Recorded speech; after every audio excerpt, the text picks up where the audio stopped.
Hermanos, Dios les bendiga.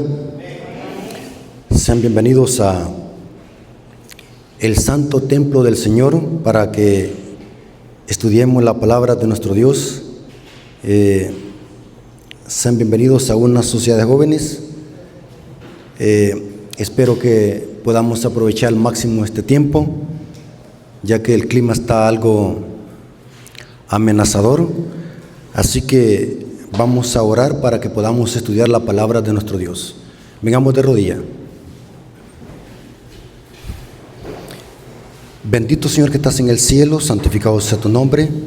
Gracias te damos, Señor, porque nos permites poder estudiar tu palabra.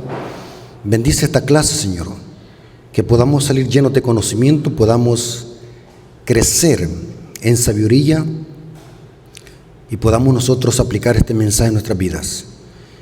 Ayúdanos, Señor, a comprender este mensaje que va a ser 100% doctrinal. Bendice a tu pueblo, bendice a las personas que van a escuchar este mensaje. Te lo suplicamos en el nombre de Jesús. Amén. Hermanos, Dios me los bendiga. Quiero que tomen sus Biblias porque vamos a estudiarla. Vamos a hacer un estudio profundo sobre un texto bíblico. ¿Saben, hermanos? Voy a tratar de hacerlo lo mejor explicado que se pueda para que podamos entender este importante tema que como adventistas tenemos que conocerlo. Espero, hermanos, que les ayude a crecer en conocimiento, puedan anotar esta información o puedan memorizarla para que podamos tener un concepto claro sobre este tema. ¿De qué se trata el tema? Vamos a hacer un estudio profundo y exegético de la profecía de Jonás de los 3 días y las 3 noches. Busqué en internet cómo interpretan las iglesias protestantes este texto bíblico. ¿Y saben cómo lo interpretan? Ellos dicen de que Cristo murió el miércoles y resucitó el sábado, porque ellos cuentan 72 horas, 3 días y 3 noches. Inclusive hay una iglesia que también guarda el sábado que se llaman el Israel de Dios, que sostienen esta herejía. Ya vamos a ver de qué es una herejía. Ellos sostienen que Cristo murió el miércoles y resucitó el sábado. Así que yo quiero que anoten esta información. ¿Cuántos trajeron papel y lápiz? ¿Trajeron? Si no trajeron papel y lápiz, anótenlo en la camisa, después la lava. Sí, porque necesito que anoten esta información porque esta es una información que vale oro. ¿Estamos de acuerdo, hermanos? Los fariseos le piden a Cristo una señal. Recuerden, hermanos, que los fariseos siempre andaban buscando a Cristo para tentarlo, para ponerlo a prueba. Los fariseos nunca se acercaban a Cristo para entablar una conversación sana, edificante, para querer aprender del Maestro. Siempre andaban buscando cómo tentarle para después acusarle. Es interesante que los fariseos se acercan donde Jesús y le dicen: muéstranos una señal. En otras palabras, haznos un milagro. Queremos ver un milagro tuyo. Noten, querían probarlo a Cristo. Queremos ver si eres el Hijo de Dios. Queremos ver si eres el Mesías. Haznos un milagro. Apúrate. Y noten cómo Cristo le respondió. Mateo 12, 38 al 40. Cristo, en lugar de satisfacer el ego de los fariseos, ¿cómo contestó Cristo? Vamos a ver de que Cristo los mandó a las Escrituras. Los mandó a que estudiaran las Escrituras que supuestamente ellos conocían. Mateo capítulo 12, versículo 38 al 40. Entonces respondieron algunos de los escribas y de los fariseos. Hermanos, ¿están leyendo conmigo la Biblia? Quiero que lean conmigo el texto bíblico. Entonces respondieron algunos de los escribas y de los fariseos diciendo: Maestro, deseamos ver de ti señal. Y noten cómo respondió Cristo.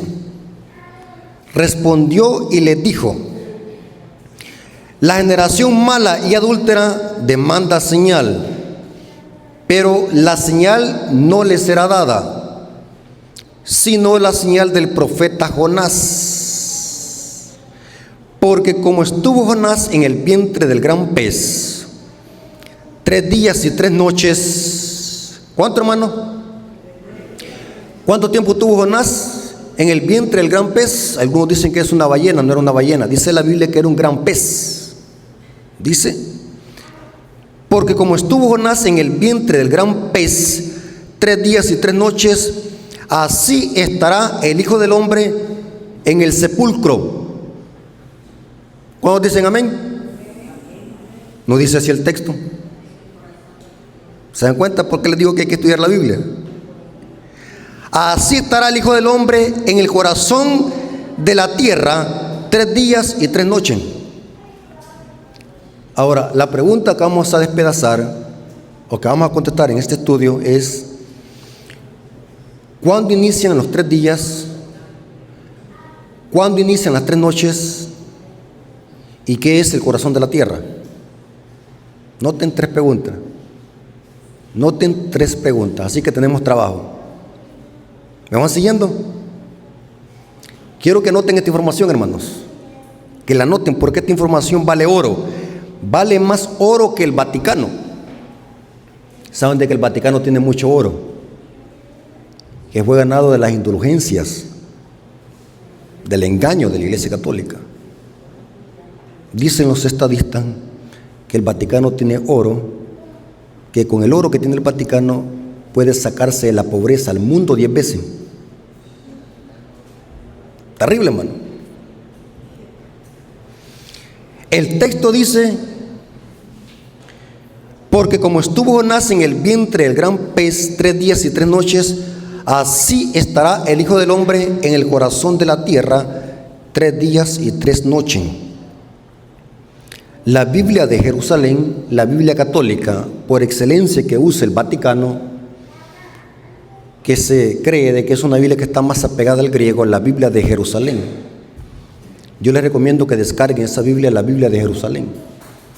Por eso es que el comentario bíblico adventista hace referencia muchas veces a la Biblia de Jerusalén, porque es una de las mejores Biblias, la Biblia de Jerusalén. En lugar de decir corazón de la tierra, dice seno de la tierra. Noten cómo traduce la Biblia de Jerusalén. Mateo 12, 38 al 40. Entonces le interpelaron algunos escribas y fariseos: Maestro, queremos ver una señal hecha por ti. Mas él le respondió: generación malvada y adúltera, una señal pide, y no le será dada otra señal, sino la señal del profeta Jonás. Porque de la misma manera que Jonás estuvo en el vientre del cetáceo 3 días y 3 noches, así también el Hijo del Hombre estará en el seno de la tierra. ¿Qué es seno de la tierra? ¿Qué es corazón de la tierra? Dice: así también el Hijo del Hombre estará en el seno de la tierra 3 días y 3 noches. Ahora, es bien importante que nosotros comprendamos de que aquí hay tres misterios. ¿Cuándo deben de empezar a contarse los 3 días? ¿Cuándo deben de empezar a contarse las 3 noches? ¿Y qué es el seno de la tierra? ¿Estamos de acuerdo? Ahora, quiero que se concentren, hermanos, por favor, porque esto no es un sermón, es una clase. Ahora, las iglesias evangélicas que interpretan este pasaje como 72 horas, 3 días son 72 horas, redondan. Los que interpretan que esto inicia el miércoles, cuando Cristo murió, según ellos, y culminó cuando Cristo resucitó el sábado, así lo interpretan ellos, la mayoría de iglesias evangélicas. Esta interpretación de las iglesias protestantes contradice la Biblia. especialmente la profecía del maná. Saben de que el maná era una profecía de que anunciaba de que Jesús iba a morir el sexto día y su cuerpo durante el sábado no iba a haber corrupción, o sea, no iba a echar gusanos ni iba a heder. Eso decía la profecía del Éxodo, que los israelitas, ¿cuándo tenían que recoger doble porción?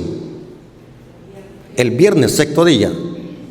¿Y qué pasaba con la porción que guardaban? No hedía ni echaba gusano.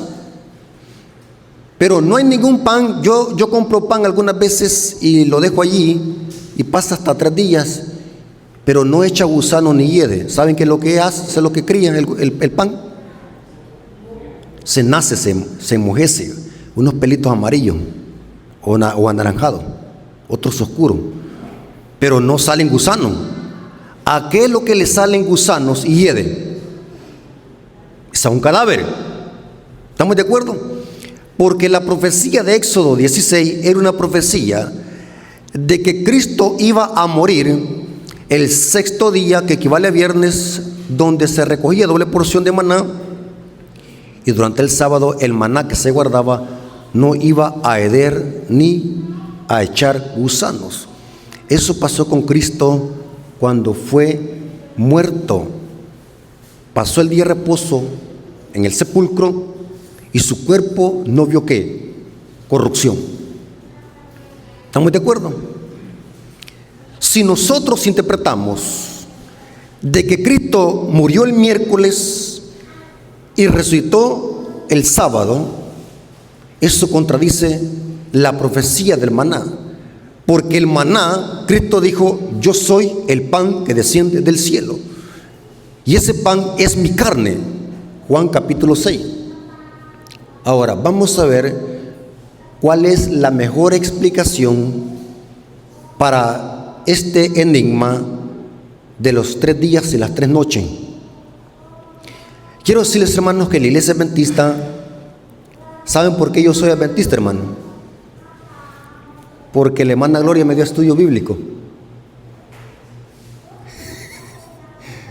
¿Verdad que por eso somos adventistas, va?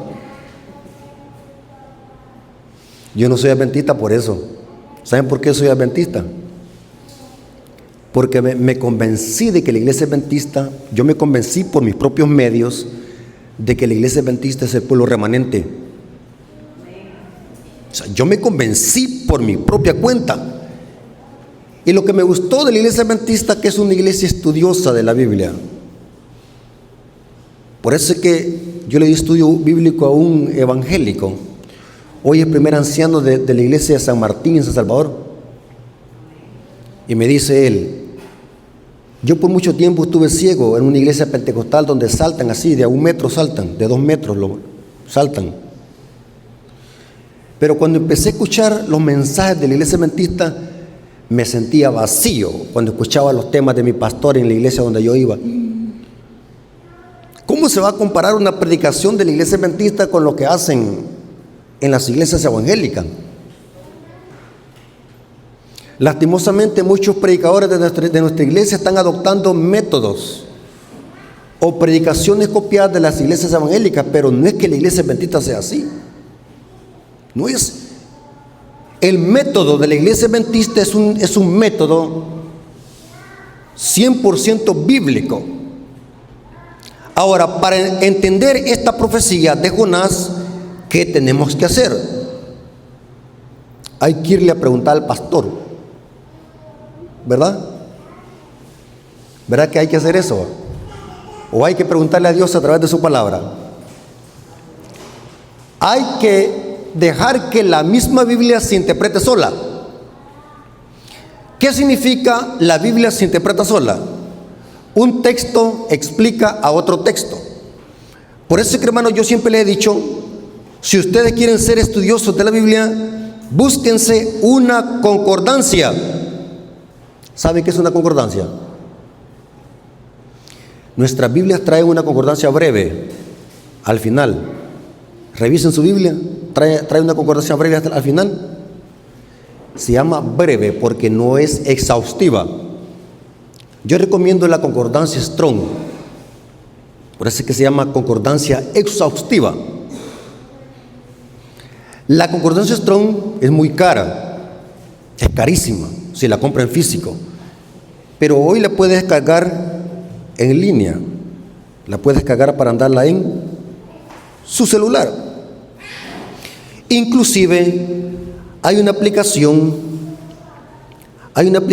que está gratis, hermanos, que se llama, esta aplicación para celulares de cualquier tipo, la aplicación se llama My Bible o Mi Biblia. Es una aplicación que tiene una Biblia y una cruz. Métase a su tienda donde descarga las aplicaciones y descárgala gratis. Esta aplicación tiene, ya les voy a explicar qué es lo que tiene esta Biblia, esta aplicación regalada. Tiene, noten cuánto tiene 100 Biblias gratis, de diferentes versiones. Tiene 44 diccionarios regalados y tiene 40 comentarios, incluyendo los comentarios de Elena de White y el comentario bíblico adventista. Interesante. Todo regalado. Así que acá en esta aplicación está también regalada la concordancia Strong.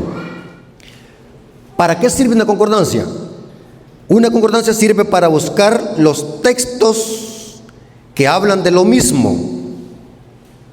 Ahora, profundicemos un poco más sobre cuándo inician primero los 3 días. Vamos a contestar primero cuándo inician los 3 días.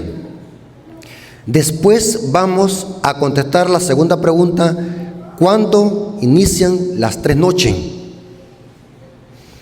Y la tercera, ¿qué es el seno de la tierra? ¿Estamos de acuerdo? Ahora, iniciemos con la primera pregunta. ¿Cuándo inician los 3 días? Porque Cristo dijo, así como Jonás estuvo en el vientre del gran pez 3 días y 3 noches, así también el Hijo del Hombre estará en el seno de la tierra. Analicemos primero cuándo inician los 3 días y cuándo terminan los 3 días. ¿Estamos de acuerdo? Ahora, Cristo Jesús en su ministerio hizo referencia muchas veces a este lapso de tiempo de 3 días. Vamos a leer los pasajes bíblicos donde Cristo hizo referencia o alusión a estos 3 días. Leamos primero Lucas 24:1. Lucas 24:1 dice: el primer día de la semana, ¿cuándo es, hermano? Domingo. Muy de mañana vinieron al sepulcro trayendo las especias aromáticas que habían preparado, y algunas otras mujeres con ellas. ¿Este texto de qué está hablando? Cuando Cristo resucitó. ¿Y cuándo fue que resucitó? El primer día de la semana. Muy de mañana vinieron al sepulcro. Bíblicamente Cristo resucitó las primeras horas del primer día de la semana. Lucas 24:13. Esto es cuando los dos discípulos iban en el camino de Emaús, que equivale a 12 kilómetros. ¿Cuándo sucedió esta charla? ¿Cuándo sucedió esto que los discípulos iban conversando al camino hacia Emaús? ¿En qué día sucedió esto? Sucedió el primer día de la semana. Lucas 24:13. Y aquí 2 de ellos iban el mismo día a una aldea llamada Emaús, que estaba a 60 estadios de Jerusalén, aproximadamente 12 kilómetros. Noten que esto sucedió el primer día de la semana. Noten cómo dice ahora Mateo capítulo 16, versículo 21. Mateo 16, versículo 21. Anoten estas citas bíblicas, hermanos. Desde que comenzó Jesús a declarar a sus discípulos que era necesario ir a Jerusalén. ¿A dónde iba a ir? Anoten este detalle. Cristo iba a ir a Jerusalén y padecer mucho de los ancianos y de los principales sacerdotes y de los escribas, y ser muerto y resucitar. ¿Cuándo? Al tercer día. ¿Están conmigo? Cristo iba a resucitar el tercer día. ¿Cuál es el tercer día? Domingo. Si estamos leyendo la hilación de los textos bíblicos. ¿Estamos de acuerdo? Ahora, noten cómo dice Mateo 17, 23. Mateo 17, 23. Y le matarán, mas al tercer día, ¿qué pasará con Jesús? Resucitará. Y ellos se entristecieron en gran manera. Noten que Cristo está diciendo claramente que al tercer día iba a resucitar. Mateo 20, 19 lo dice otra vez, pero de otra manera. Mateo 20, 19. Y le entregarán a los gentiles para que lo escarnezcan, le azoten y le crucifiquen. Mas al tercer día resucitará. Ahora, noten cómo dice Lucas 24, 21. Lucas 24, 21 dice lo siguiente: pero nosotros esperábamos que Él era el que había de redimir a Israel. Noten esto lo están diciendo los discípulos que iban en el camino de Maús.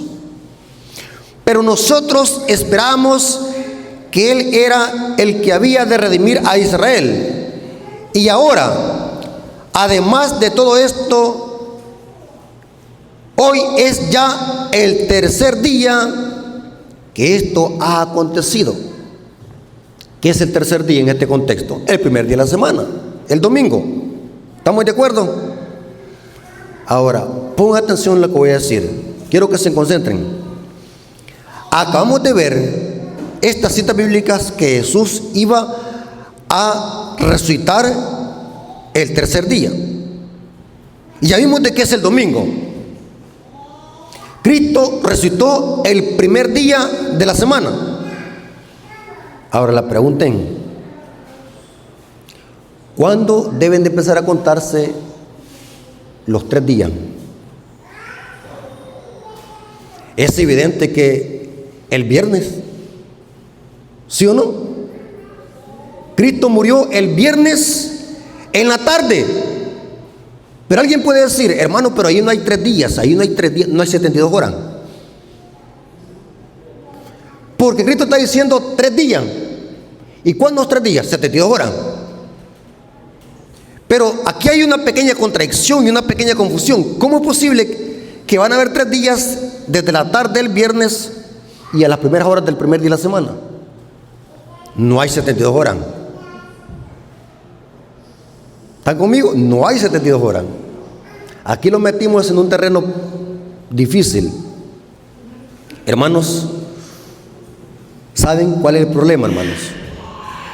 Que muchas veces nosotros queremos interpretar la Biblia carnalmente y la queremos interpretar a nuestra actualidad. La Biblia no se interpreta usando el método guanaco de los salvadoreños. La Biblia tiene su contexto cultural e histórico. Para los judíos, ¿cómo usaban el método de contar los días? Para los judíos, no estoy diciendo para los salvadoreños.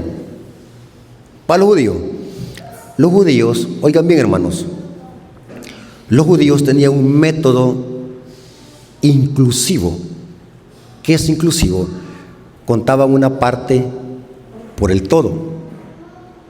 O sea, la parte del viernes es un día. Cristo estuvo en el sepulcro el sábado y las primeras horas del primer día de la semana es otro día, 3 días, usando el método de cómputo inclusivo. ¿Estamos de acuerdo? No necesariamente tenemos que contar 72 horas, porque los judíos interpretaban así también mucho. Esto se puede comprobar con otros pasajes bíblicos. El método de cómputo inclusivo, una parte por todo. O sea, los 3 días deben de empezar a contarse el viernes en la tarde, porque Cristo murió el 6º día, que equivale ¿qué? Al viernes. La profecía de Éxodo capítulo 12 decía de que Cristo iba a morir entre las 2 tardes. ¿Qué es las 2 tardes? Si el día tiene solamente una tarde. Pero ¿por qué dice entre las 2 tardes? Siempre cuando estudiamos la Biblia debemos de interpretarla con una mentalidad judía. ¿Cómo los judíos interpretaban las cosas? ¿Cómo los judíos explicaban las cosas? ¿Cómo los judíos contaban el tiempo? Para los judíos y para los hebreos, las 2 tardes, ¿saben qué son? ¿Quieren que les explique?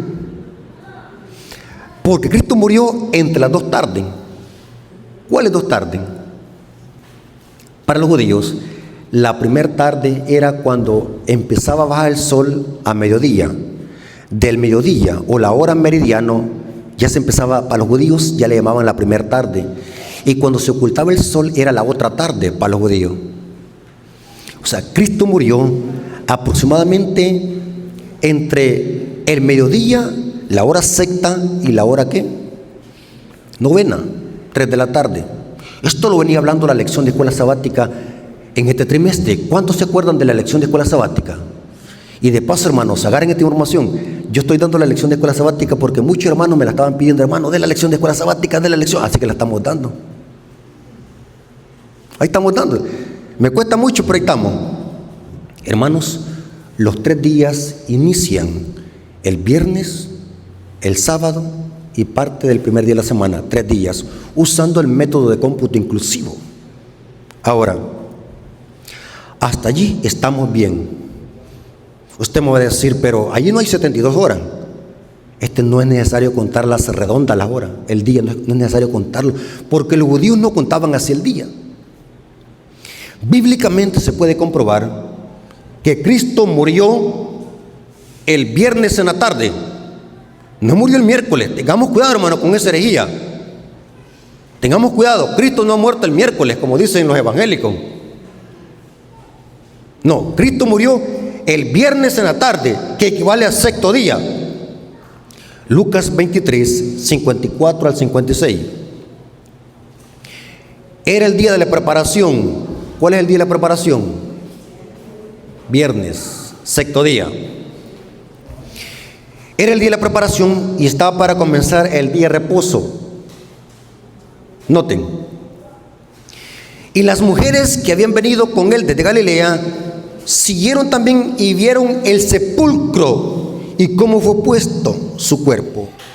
Y dice el texto, hablando de las mujeres, y vueltas prepararon especies aromáticas y ungüentos y descansaron el día de reposo conforme el mandamiento. O sea, Cristo reposó en el sepulcro el sábado y resucitó muy de mañana el primer día de la semana, 3 días. Parte el viernes, el sábado que estuvo completo en el sepulcro y muy de mañana resucitó el primer día de la semana. Esto lo corrobora el espíritu de profecía. Deseado toda la gente, página 736.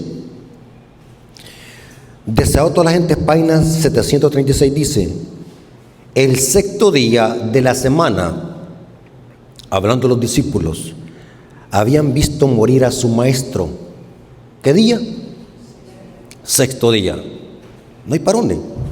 Cristo claramente murió el viernes en la tarde. Reposó en el sepulcro durante el sábado. Su cuerpo no vio corrupción ni echó gusanos, ni hería. Y muy de mañana resucita el primer día de la semana. Ahora respondamos la segunda pregunta. ¿Cuándo inician las 3 noches? Ya lo metimos en problema. Si contamos la primera noche del viernes para amanecer sábado, hay una noche. La segunda noche del sábado para amanecer el primer día de la semana hay 2 noches. ¿Y la tercera? Ya lo metimos en problema. Así que voy a salir corriendo aquí al púlpito porque ya me enredé. ¿Verdad que hay que salir corriendo? Sí, porque en esos 3 días solamente veo 2 noches. ¿Están conmigo? Viernes para amanecer sábado y sábado para amanecer el primer día de la semana. 2 noches. ¿Y qué pasó? Pero Cristo dijo 3 días y 3 noches. Ya lo metimos en problema. ¿Están conmigo, hermanos? Ya lo metimos en problema. Ahora, ¿qué pasó con la otra noche? 3 noches. Cristo claramente está diciendo, noten, hermanos, porque como estuvo Jonás en el vientre del gran pez 3 días y 3 noches, así estará el Hijo del Hombre en el corazón de la tierra 3 días y 3 noches. Claramente dice 3 días y 3 noches. Aquí va la información, agárrenla. ¿Saben, hermanos, que nuestro Señor Jesucristo fue sabio en responderle a los fariseos usando la Escritura? Cristo lo mandó a la profecía de Jonás. ¿Qué significa para nosotros eso? En otras palabras, Cristo está diciendo, vayan a estudiar la profecía de Jonás. Entonces, ¿qué tenemos que hacer nosotros en este momento? ¿A dónde vamos a ir? ¿A dónde tenemos que ir? A estudiar la profecía de Jonás. Porque eso es lo que me está diciendo Cristo, que vayamos a estudiar la profecía de Jonás. Porque Cristo le respondió a los fariseos usando la Escritura. Los mandó a que estudiaran la profecía de Jonás. Así que vamos a ir a estudiar la profecía de Jonás. Noten cómo dice Jonás 1:17. Jonás 1:17. Porque ahora queremos nosotros descifrar el misterio cuando inician las 3 noches. ¿Estamos de acuerdo? Jonás 1:17. Pero Jehová tenía preparado un gran pez que tragase a Jonás. Y estuvo Jonás en el vientre del pez 3 días y 3 noches. O sea que Cristo está citando este pasaje. Ahora, queremos analizar cuál fue la experiencia de Jonás en el vientre del gran pez. ¿Verdad que Jonás en el vientre del gran pez se puso a ver TikTok? ¿Verdad? Se puso a facebookear. ¿Qué hizo Jonás en el vientre del gran pez? Leamos qué es lo que pasó. Jonás capítulo 2, versículo 1 al 7. Jonás capítulo 2, versículo 1 al 7. Noten lo que le pasó a Jonás durante estos 3 días y 3 noches en el vientre del gran pez. Veamos cuál fue la experiencia de Jonás. Jonás capítulo 2, versículos 1 al 7. ¿Lo tienen conmigo, hermanos? Entonces oró Jonás a Jehová su Dios desde el vientre del pez. ¿Qué hizo Jonás adentro del vientre del pez? Estaba orando. Noten, estaba orando. ¿Y qué tipo de oración hizo? Noten que la oración que hizo Jonás fue una oración bien extraña. Pareciera que Jonás estuviese agonizando o que estuviese muerto. Y dijo: Invoqué en mi angustia a Jehová y él me oyó. Desde el seno del Seol clamé y mi voz oíste. Me echaste a lo profundo en medio de los mares. Me rodeó la corriente. Todas tus ondas y tus olas pasaron sobre mí. Entonces dije: desechado soy delante de tus ojos. Noten, desechado. Mas aún veré su santo templo.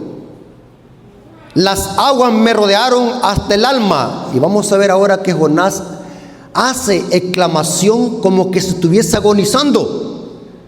Noten: rodéame el abismo. El alga se enredó en mi cabeza. Descendí a los cimientos de los montes. La tierra echó sus cerrojos sobre mí para siempre. Mas tú sacaste mi vida de la sepultura. ¿Cómo? ¿De dónde?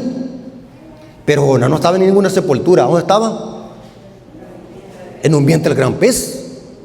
Pero noten, Jonás como que se estuviera muerto y como que Dios lo resucitó. Noten: mas tú sacaste mi vida de la sepultura, oh Jehová Dios mío.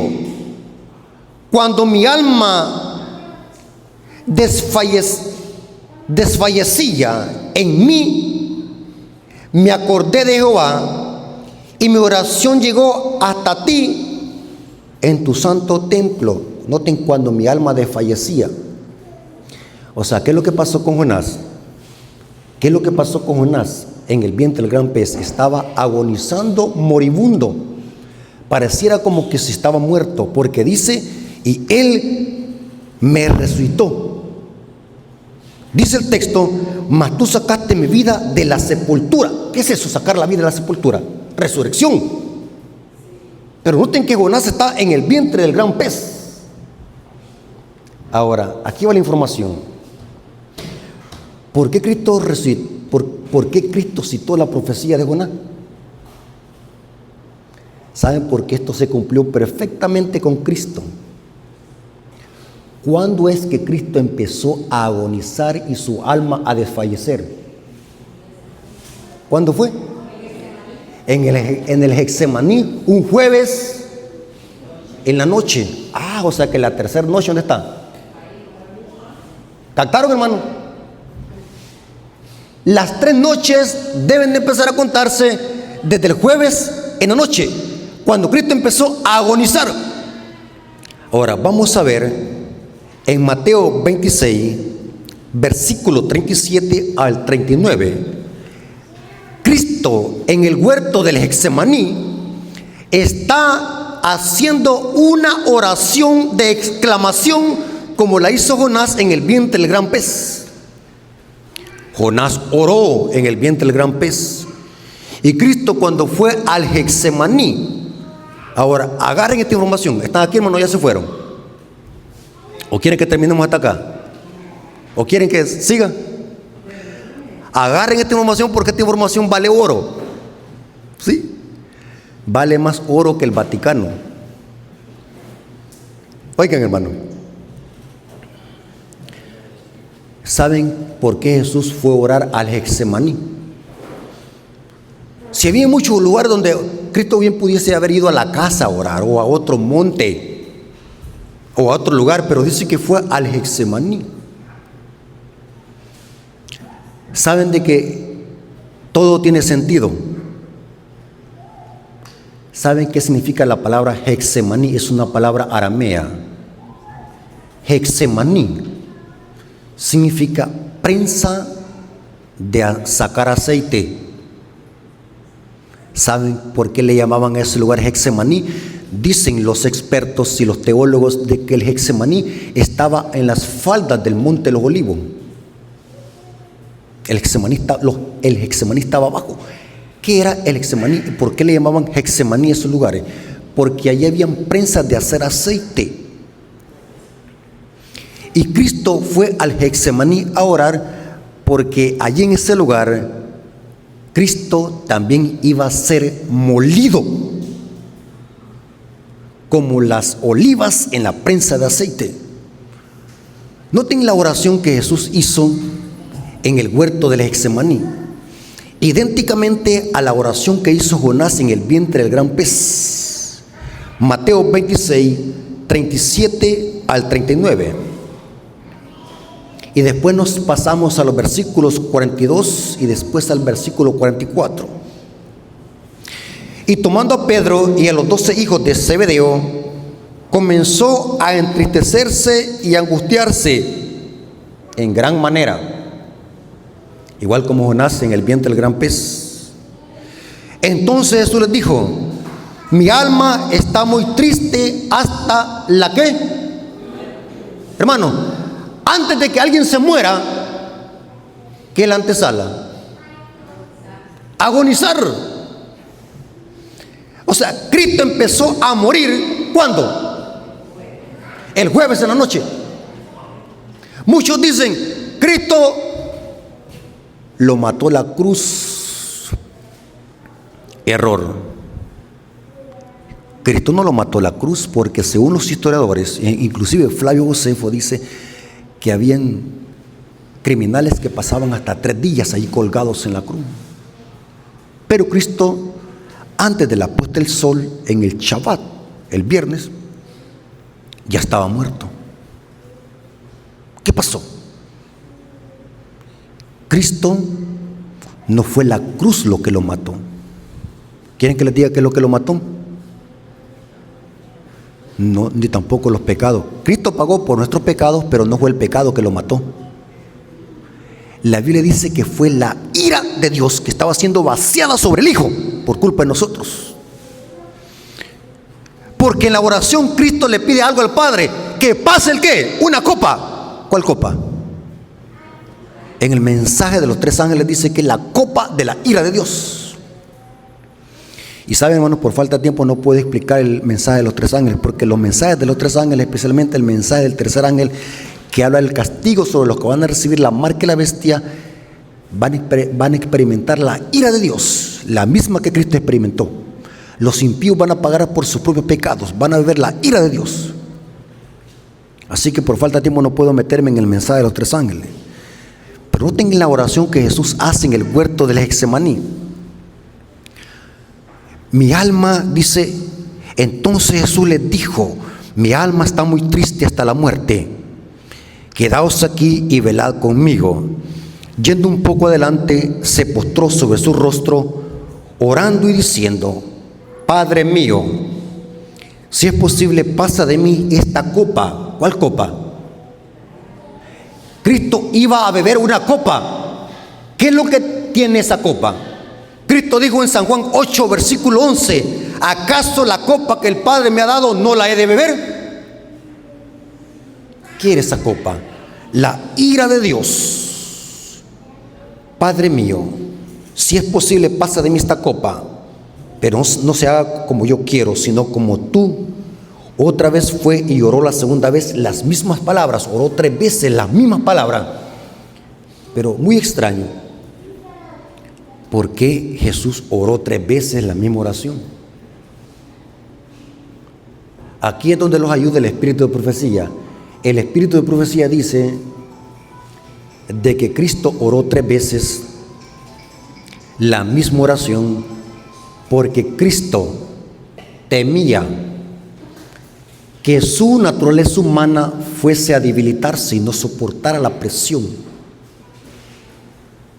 Y dice que en ese instante el Padre envió a Gabriel para que le animara. Lean el desahogo a la gente. Lean lo que habló Gabriel con Cristo en ese momento. Dice que Gabriel le dijo que el sacrificio que él iba a hacer para salvar a la humanidad y vindicar el carácter del Padre. O sea que valía la pena lo que Cristo iba a hacer. O sea, era para darle ánimo, que por causa de su sacrificio iban a salvarse muchos y la tierra iba a volver a conectarse con el Padre a través del sacrificio del Hijo. Y Cristo se llenó de valentía cuando escuchó esas palabras, que el sacrificio de Él iba a ser una victoria sobre el pecado. Oró 3 veces lo mismo. Ahora, es interesante que Lucas era un ginecólogo. ¿Verdad que Lucas era un ginecólogo? No. Pero sí, la Biblia dice que era un médico. Dice Pablo: salúdenme al médico amado. ¿A quién está diciendo? A Lucas, médico amado. ¿Saben de que Lucas no era de los 12? Era un historiador gentil que recopiló información para escribirle 2 tratados o dos cartas al excelentísimo Teófilo. Era un griego. Y es interesante que Lucas es el único que describe esto: que cuando Cristo oró en el Getsemaní, su sudor era como gotas de sangre. Muy extraño. Lucas 22:44. Lucas 22:44 dice así: y estando en agonía, o sea que Cristo, ¿qué es lo que pasó en el huerto del Getsemaní? Empezó ¿qué? A agonizar, empezó a morir. Y oraba más intensamente, y era su sudor como grandes gotas de sangre que caían hasta la tierra. Me llama la atención que Lucas es el único que describe esto. De los 4 evangelios sinópticos, Mateo, Marcos, Lucas y Juan, el único que usa esta terminología es Lucas. Y era su sudor como grandes gotas de sangre que caían a la tierra. ¿Qué es esto? Estoy investigando, hermanos, porque a mí me gusta profundizar en los temas. Estoy investigando cómo los médicos le denominan a esto. ¿Y cuál es la palabra griega que Lucas está usando acá? Es una palabra griega que se llama hematedrosis.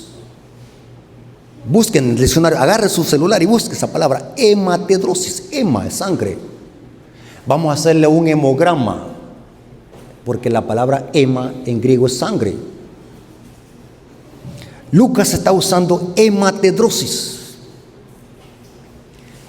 ¿Qué es hematedrosis? Busquen ahí la información, ya, y búsquenla. Hematedrosis.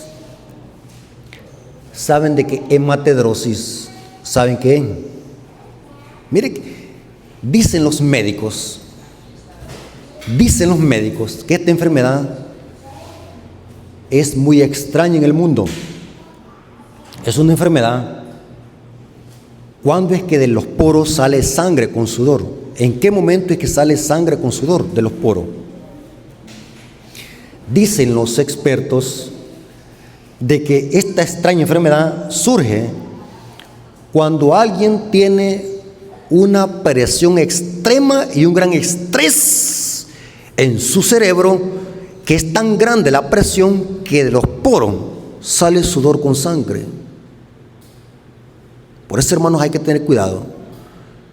No se estrese. No se ande estresando. Agarre las cosas al suave. ¿Sí? No se ande preocupando.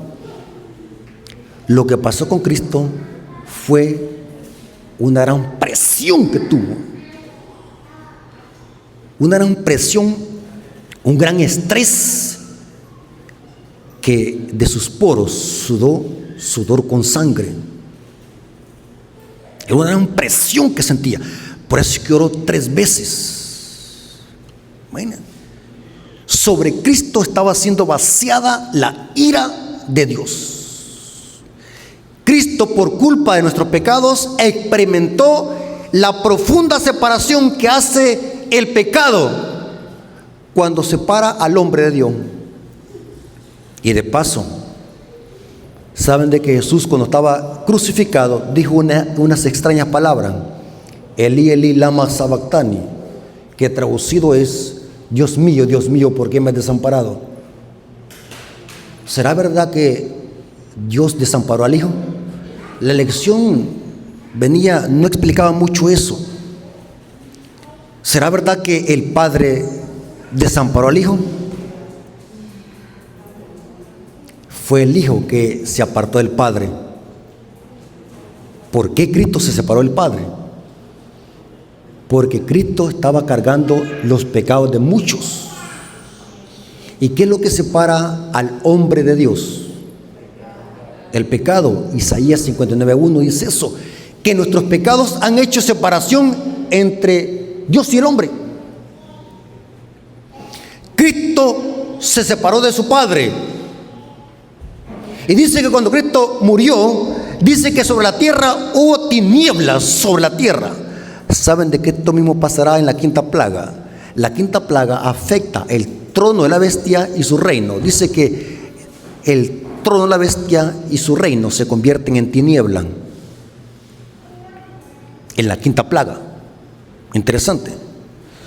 O sea, Cristo Jesús experimentó en el huerto del Getsemaní la copa de la ira del Padre. Y saben que Isaías 53, versículos 3 al 10 dice que Cristo fue molido.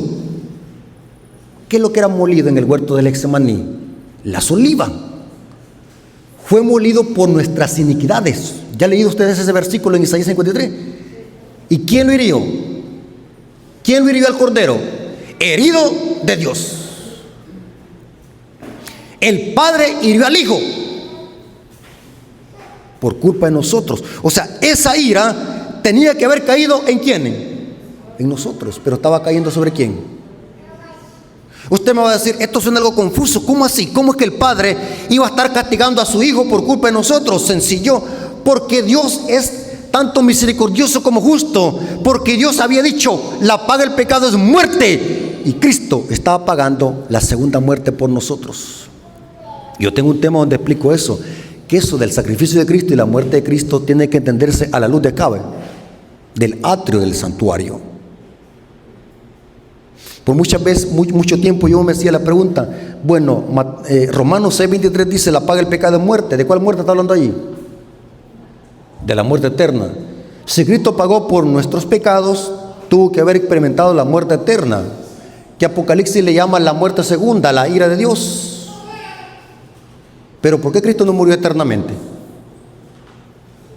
Si Él pagó la segunda muerte, tendría que haber muerto eternamente, pero no murió.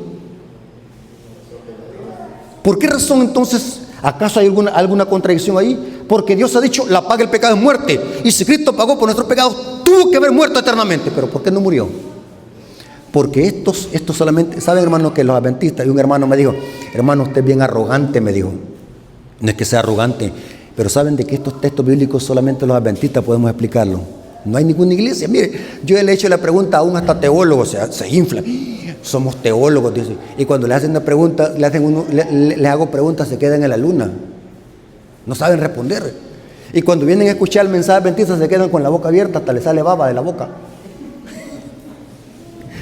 ¿Saben por qué, hermano? Porque Cristo no murió eternamente. Porque Cristo no es el culpable del pecado. ¿Quién es el culpable del pecado? Satanás. En Él se va a cumplir la paga del pecado es muerte. Según la Biblia, Cristo lleva nuestros pecados provisional muerte. Cuando viene por segunda vez, los pecados van a ser echados ¿sobre quién? Azazel. Hebreos 9:28. Léanlo.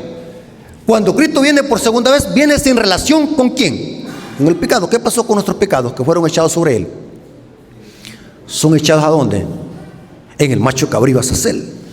Ahora, noten lo interesante, hermano. Las 3 noches deben de empezar a contarse del jueves. En la noche del jueves, la noche del viernes para amanecer sábado y la noche del sábado para amanecer primer día de la semana. 3 noches. Y los 3 días deben de empezar a contarse ¿desde cuándo? Cuando Cristo fue crucificado y resucitó muy de mañana el primer día de la semana. La tercera pregunta, ¿qué es el seno de la tierra? no es el sepulcro. Porque si Cristo hubiese querido decir que iba a estar 3 días y 3 noches en el sepulcro, hubiese usado la palabra Hades o Seol. Pero dice el texto, en el seno de la tierra. ¿Saben qué es el seno de la tierra? Los judíos le llamaban seno de la tierra a Jerusalén. Porque Cristo, ¿dónde padeció? En Jerusalén. Sencillo. Y ahí culminamos el estudio. Sencillo, ¿verdad? Sencillo. Entonces, hermanos, los adventistas del séptimo día tenemos, y esta, hermanos, es la mejor explicación de los 3 días y las 3 noches. Es la mejor, la que tiene más sentido y la que tiene más lógica. Porque si tomamos la explicación que hacen las iglesias evangélicas, se contradice toda la Biblia. Porque la clave, hermanos, ¿cuál es? Ir a estudiar la profecía de Jonás. Jonás estuvo agonizando en el vientre del gran pez, oró en el vientre del gran pez, y figurativamente cuando salió el gran pez fue como una resurrección. Porque eso es lo que está haciendo Cristo, mandando a los fariseos a que estudien ¿qué? La profecía de Jonás. Y los fariseos estaban tan ciegos que no podían entender el mensaje. No podían entenderlo. ¿Y saben qué podemos aprender también de esto, hermanos? Los fariseos querían señal, pero Cristo nunca satisfació el ego de los fariseos. Bueno, voy a demostrar de que yo soy Superman, vamos a hacer un milagro. Y saben, hermanos, que aquí podemos agarrar otro sermón. ¿Qué es lo que busca hoy la gente en las iglesias? Milagro. No buscan la palabra de Dios. Y Cristo, ¿qué es lo que hizo? Vayan a estudiar las Escrituras. ¿Qué debemos de hacer nosotros hoy en día? Buscar una iglesia donde bailen cha-cha-cha en el púlpito. Saben que hace poco vi un pastor bailando cha-cha-cha en el púlpito y le agarró la locura que subió al púlpito a patalear. Yo pensé que ya era de una iglesia evangélica. Yo pensé que ya se iba a caer el púlpito, iba a caer con la buchaca no, imagínense, estamos llegando a un extremo de apostasía, que a la gente eso le gusta, donde hay milagros, donde hacen reír a la gente, donde hoy saben cómo se ponen hoy. Vamos a ir a escuchar el pastor del gozo. Pero Cristo, ¿qué es lo que dijo? Vayan a estudiar ¿qué? Las Escrituras. ¿Qué debemos de hacer nosotros? Buscar una iglesia donde se predique ¿qué? Las Escrituras. Hermanos, Dios les bendiga y que la honra y la gloria haya sido para nuestro Dios.